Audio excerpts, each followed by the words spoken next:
In October 732, on a field somewhere between the cities of Tours and Poitiers, two worlds collided. From the south came the greatest Muslim army ever assembled in Western Europe, veteran warriors who had conquered Spain and now threatened to sweep across France toward Rome itself. Standing in their path was a Frankish leader whose very name meant the hammer, Charles Martel. In 7 days of tense standoff, followed by one desperate battle, the fate of Christian Europe hung in the balance. Welcome to Saving History, where today we witness the clash that stopped the Islamic conquest of Europe and forged the destiny of the medieval world. To understand the magnitude of what faced Charles Martel in 732, we must first grasp the speed and scale of Islamic conquest that had transformed the Mediterranean world in just 1 century. When the Prophet Muhammad died in 632, his followers controlled only the Arabian Peninsula. 100 years later, Muslim armies had carved out an empire stretching from the borders of India to the Atlantic Ocean, an expansion unprecedented in its speed and scope. The conquest of Hispania, what we now call Spain and Portugal, had taken less than 3 years. In 711, a mixed force of Arabs and Berbers under Tariq ibn Ziyad had crossed the narrow strait from North Africa with fewer than 10,000 men. The Visigothic kingdom that had ruled Iberia for 3 centuries crumbled with shocking speed. King Roderick was killed at the Battle of Guadalete, and within months Muslim forces were sweeping across the peninsula, taking city after city with minimal resistance. What made this conquest so devastating was not just its military efficiency, but its systematic nature. The Muslim commanders were not raiders seeking quick plunder. They were administrators building a new order. They brought with them sophisticated legal systems, advanced agricultural techniques and administrative expertise honed through generations of conquest. Cities that surrendered were often treated leniently, their populations allowed to maintain their Christian faith in exchange for tribute and recognition of Muslim authority. By 720, virtually all of Hispania was under Muslim control, governed from the magnificent city of Córdoba. The new rulers had inherited not just territory, but a functioning state apparatus, agricultural wealth, and, most importantly, a strategic base for further expansion northward. The Pyrenees Mountains, which had historically served as a barrier between Iberia and Gaul, now became a launching point rather than a boundary. The first probing raids across the Pyrenees began almost immediately. Muslim forces tested Frankish defences, captured several fortified towns in what is now southern France, and established forward bases that could support larger operations. These weren't random raids. They were carefully planned reconnaissance missions, designed to identify weaknesses in Frankish defences and map routes for future campaign. The man orchestrating this northern expansion was al-Rahman al-Ghafiqi, the governor of Al-Andalus, as Muslim Spain was known, a veteran commander who had risen through the ranks during the conquest of Iberia. Abd al-Rahman understood that the Frankish kingdoms represented both the greatest opportunity and the greatest threat to Muslim dominance in Western Europe. If he could break Frankish power and capture their heartland, the path would be open to Rome itself, and with it the complete transformation of European Christianity. The strategic situation in Gaul made such an expansion seem entirely feasible. The Frankish kingdom was divided and weakened by internal conflicts. The Merovingian kings, who claimed descent from the legendary Clovis, had become ceremonial figures, do-nothing kings, who held titles but wielded no real power. Actual authority lay with powerful nobles, called mayors of the palace, who fought among themselves for control while Muslim armies grew stronger on their southern borders. Into this power vacuum had stepped Charles, illegitimate son of Pepin of Herstal, a previous mayor of the palace. When Pepin died in 714, Charles faced challenges from rival claimants and hostile nobles who questioned his right to rule. He had spent nearly 2 decades fighting civil wars, crushing rebellions, and slowly consolidating Frankish power under his control.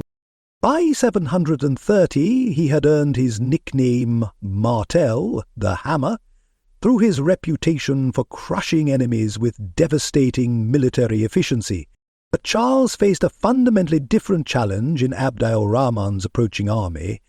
His previous enemies had been fellow Franks fighting with similar tactics and limited objectives. The Muslim force gathering south of the Pyrenees represented something entirely new, a professional army with superior cavalry, advanced siege techniques, and most dangerous of all, a clear strategic vision for the complete conquest of Frankish Gaul. As reports reached Charles of the massive army assembling in Spain, he realized that everything he had fought to build was at stake.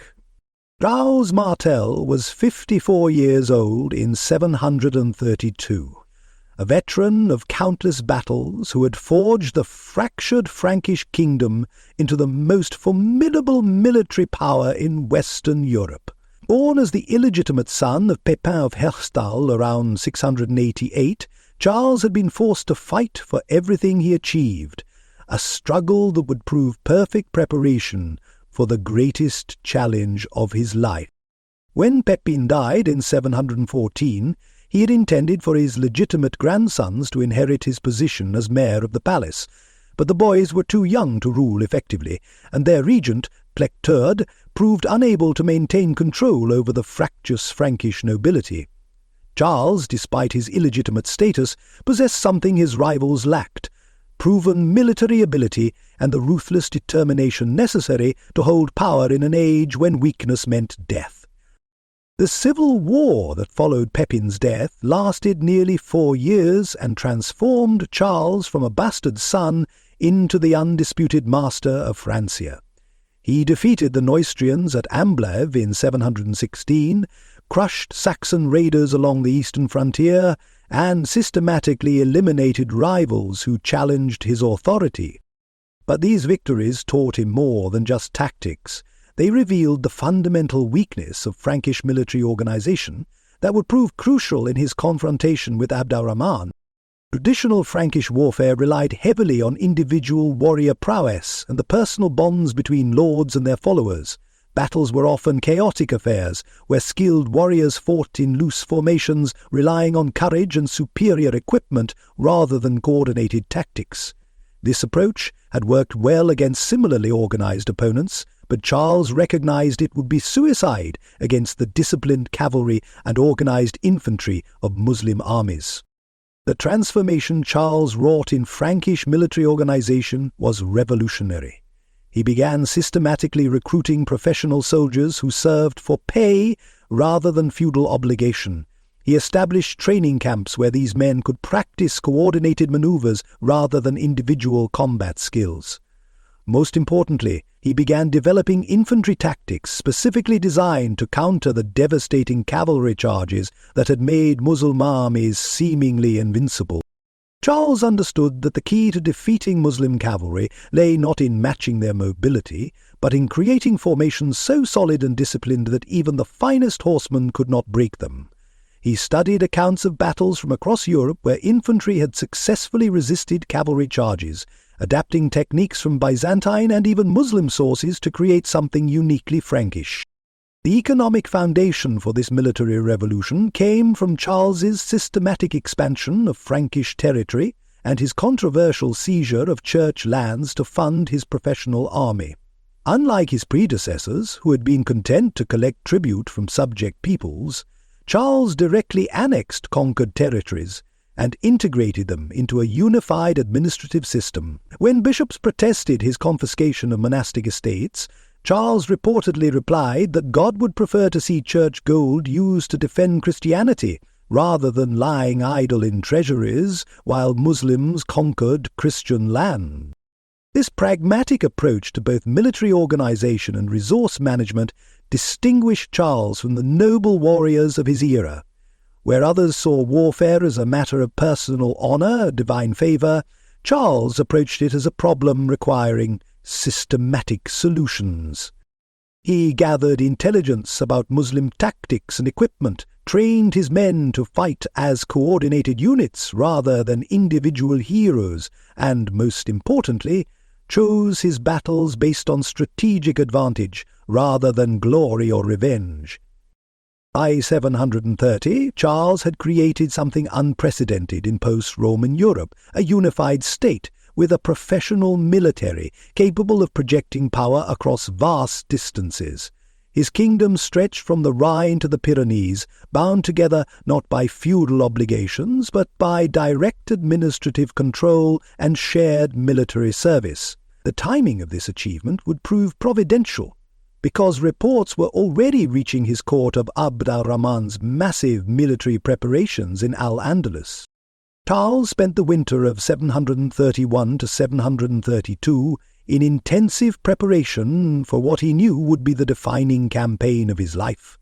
He concentrated his best troops in the Loire Valley, established supply depots along the likely routes of Muslim advance, and most crucially, sent agents throughout his kingdom to spread word that this would be a war for the survival of Christian civilization itself. By spring 732, he had assembled the largest and most disciplined army in Frankish history, an army that would soon face its ultimate test on the fields near Tours. In the spring of 732, Abd al-Rahman al-Ghafiqi crossed the Pyrenees with an army unlike any that had ever invaded Gaul. Contemporary sources, though often unreliable in their numbers, agree that this was a massive force, perhaps 80,000 men drawn from across the Islamic world. Arabs from Syria and Iraq marched alongside Berbers from North Africa, veterans of the Spanish conquest, and even Gothic converts who had embraced Islam after the fall of their kingdom.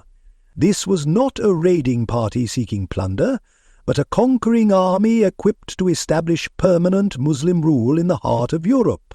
The composition of Abd al-Rahman's force reflected the sophisticated military organization that had enabled Islamic expansion across 3 continents. At its core were the Syrian cavalry units, superbly mounted warriors whose ancestors had conquered Persia and broken the power of Byzantium. These men fought with composite bows and curved swords, using tactics perfected in the deserts of Arabia and refined through decades of warfare against the greatest empires of the ancient world.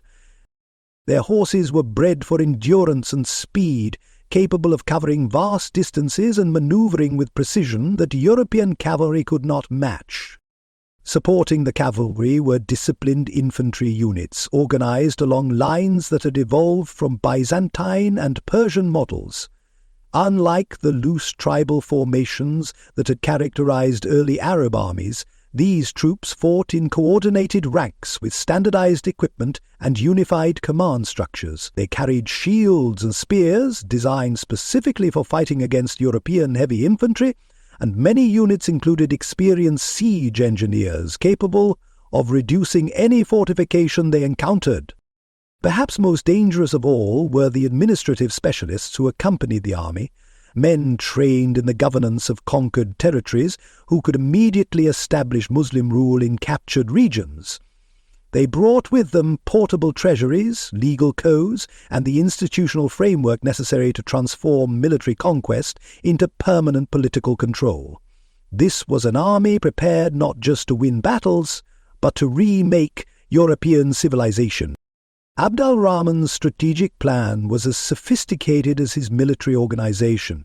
Rather than striking directly northward from the Pyrenees, which would allow Charles Martel to concentrate his forces along predictable defensive lines, the Muslim commander chose a route that maximized psychological impact while minimizing military risk. His army swept northeastward through Aquitaine, capturing Bordeaux and threatening the wealthy monastery of Saint-Martin at Tours, one of the richest and most sacred sites in Frankish Christianity. The choice of Tours as a target was strategically brilliant. The monastery housed the tomb of Saint Martin, the patron saint of the Franks, making its capture a devastating blow to Christian morale. More practically, the monastery's treasures would provide enormous wealth to fund further campaigns, while its strategic location would give Abd al-Rahman control of the Loire Valley and the routes leading to Paris and the Frankish heartland. As news of the Muslim advance spread across Gaul, panic seized Christian communities throughout the region. This was not another barbarian raid that could be bought off with tribute or defeated in a single battle. Contemporary chroniclers describe entire populations fleeing northward, abandoning their homes and carrying whatever possessions they could manage.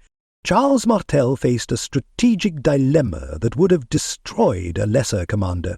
al-Rahman's route through Aquitaine meant that any attempt to defend Tours directly would require Charles to divide his forces or abandon his prepared positions in the Loire Valley. If he moved too early, he risked being caught in the open by superior Muslim cavalry.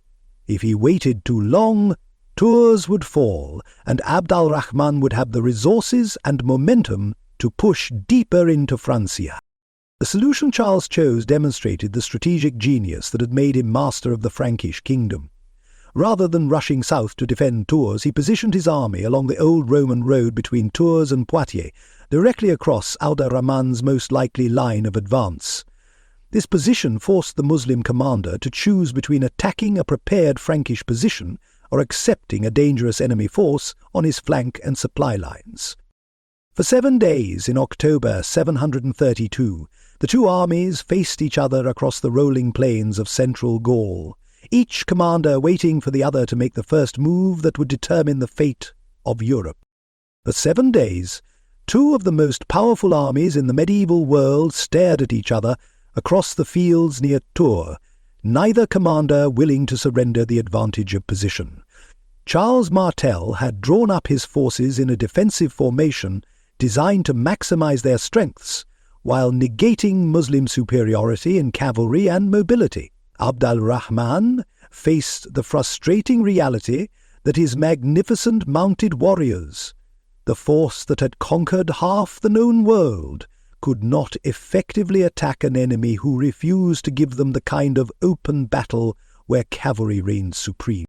The Frankish position was a masterpiece of tactical positioning. Charles had placed his men on rising ground with their flanks protected by forests, forcing any attack to come directly up a slope into prepared defences.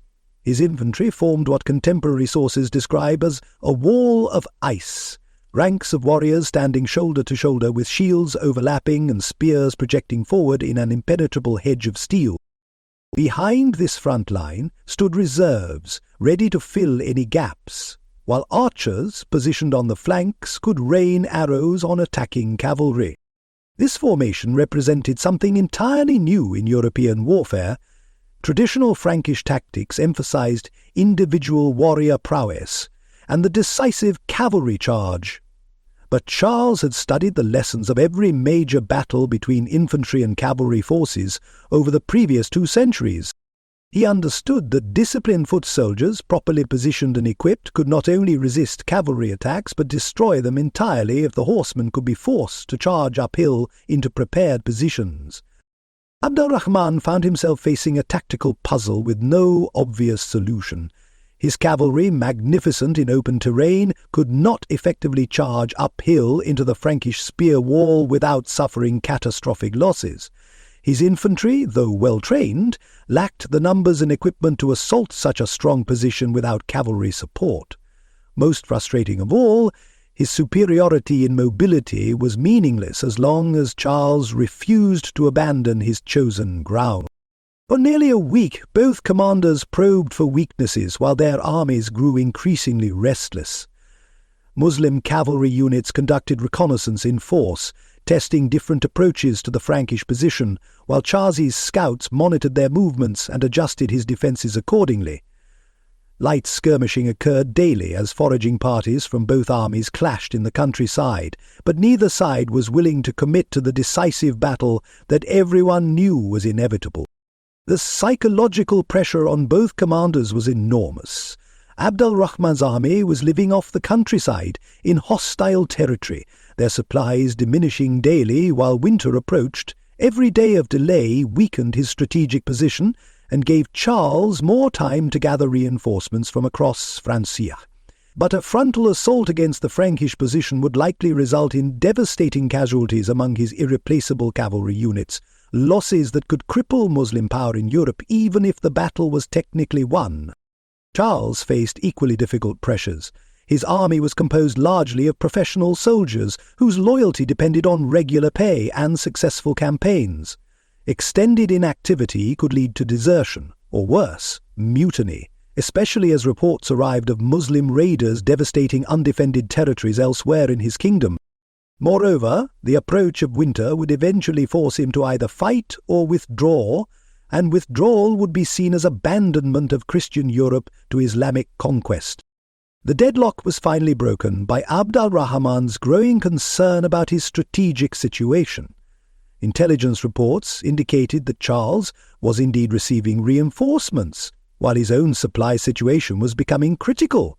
More importantly, the longer his army remained static, the more time other European powers had to organize resistance or even launch attacks on his vulnerable territories in Spain.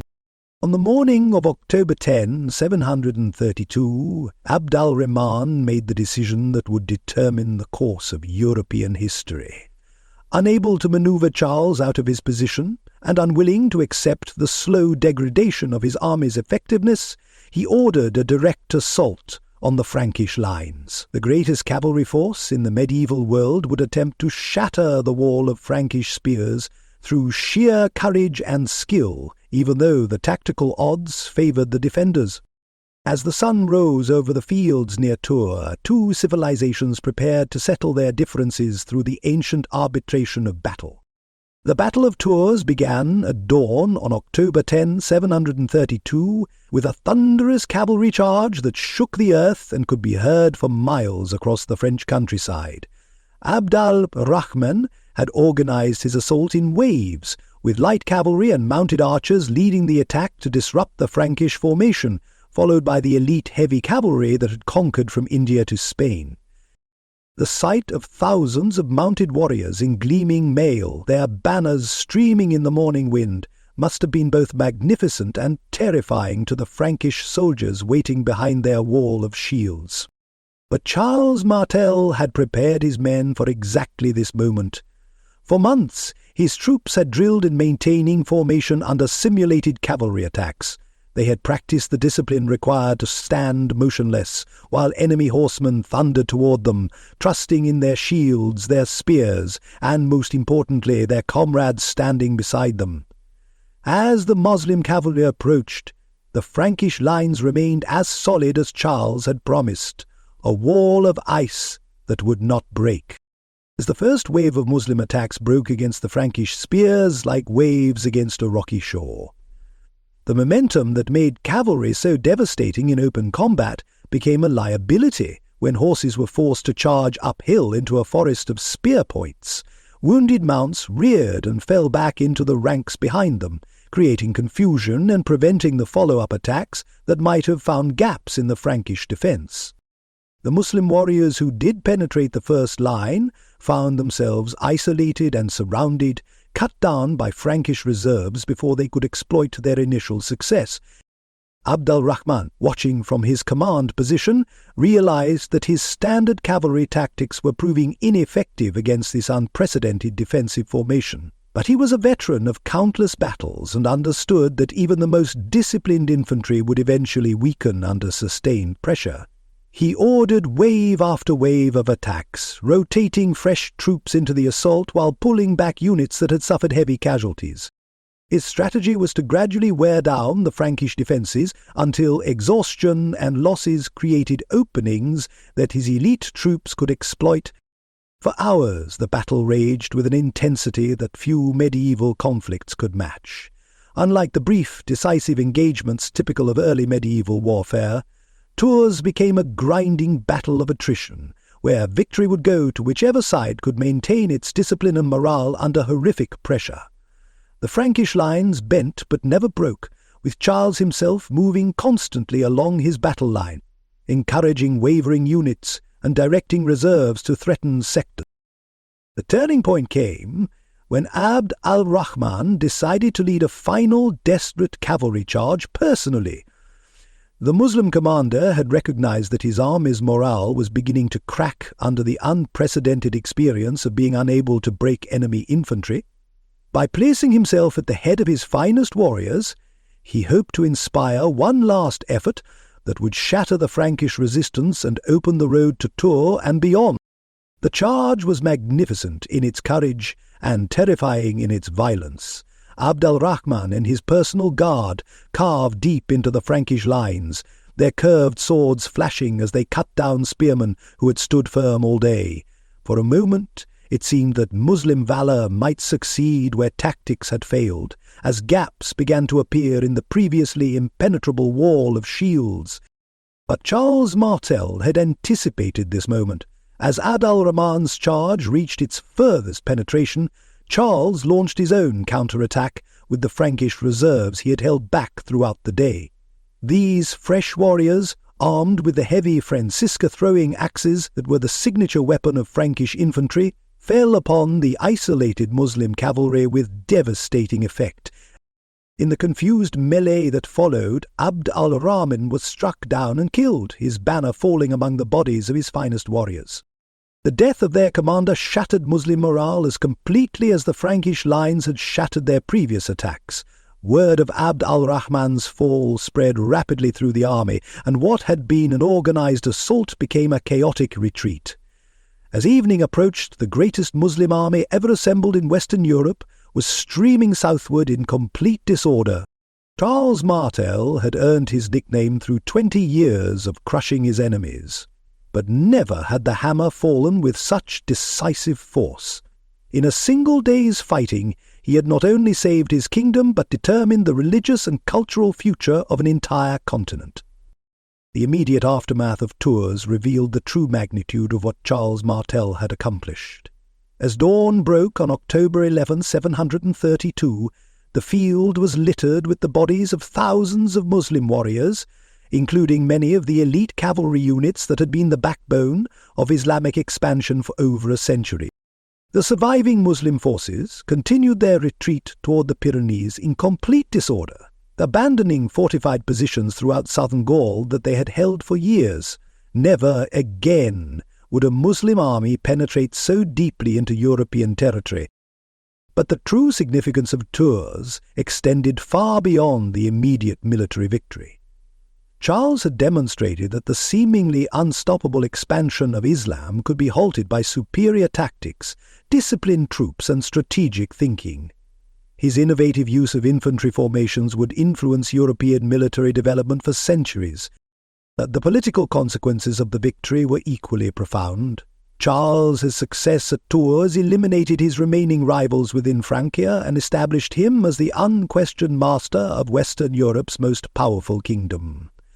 The prestige gained from saving Christian Europe from Islamic conquest gave him the authority to implement sweeping reforms that would transform Frankish society and create the foundation for his descendants' even greater achievements.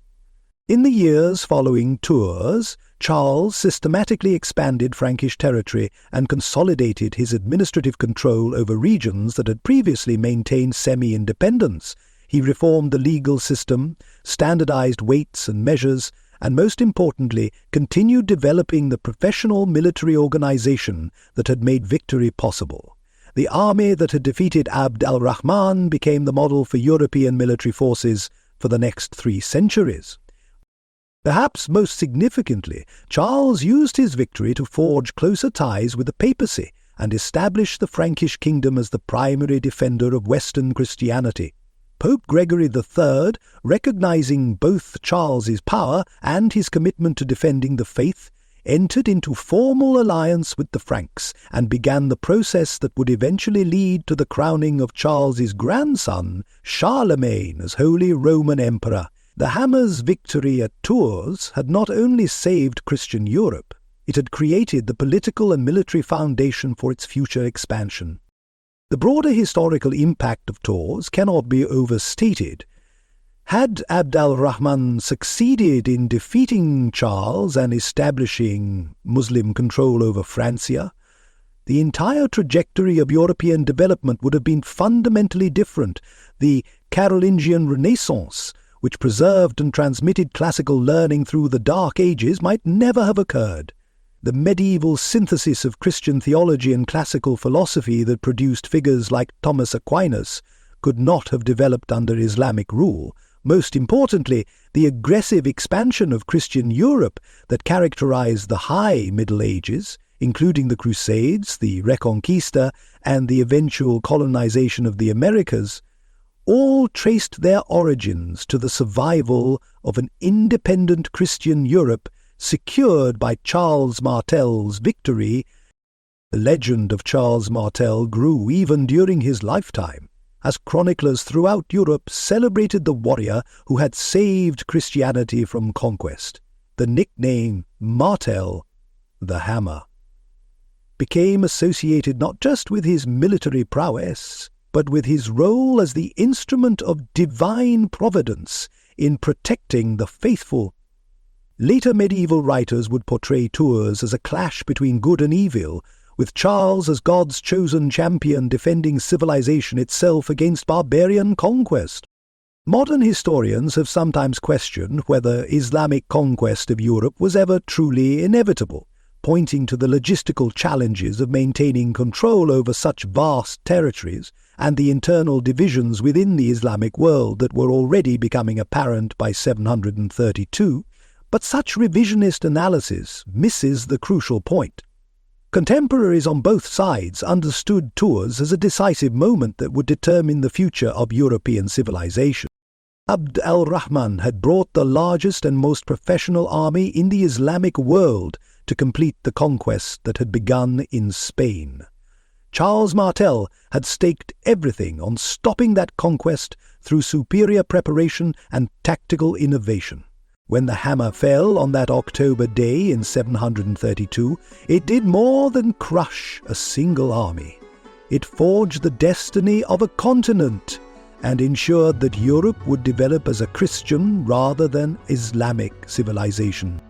The sound of that impact would echo through the centuries, shaping everything from medieval philosophy to Renaissance art to the age of exploration that would eventually carry European influence to every corner of the globe.